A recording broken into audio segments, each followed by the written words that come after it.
ആ ഞാൻ കുറേ ദിവസമായി എൻ്റെ പഴത്തോട്ടത്തിലൊക്കെ ഒന്ന് പോയിട്ട് അതിൽ ഡ്രാഗൺ ഫ്രൂട്ട് എന്തായെന്ന് എനിക്കറിയാം. അങ്ങ് തിടുക്കുക എന്താണെന്ന് അറിഞ്ഞില്ല. മഴ കാരണം അങ്ങോട്ടൊന്നും പോയത്തേ ഇല്ല. ഒന്ന് നോക്കി വെച്ച് വരാം. ആകെ ഇതായി കിടക്കുകയാണ്. അതാ പൂവൊക്കെ വന്നിട്ടുണ്ട്.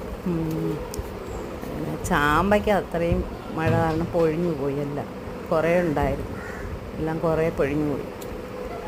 ഇപ്പം ഡ്രാഗൺ ഫ്രൂട്ടിൽ 3-4 പൂവൊക്കെ വന്നിട്ടുണ്ട്.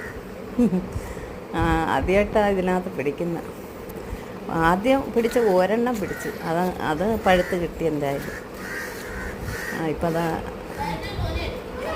ഒരുവിധം പരുവമായി വരുന്നു. അവിടെ ഒരെണ്ണം നിൽക്കുന്നുണ്ടാവും.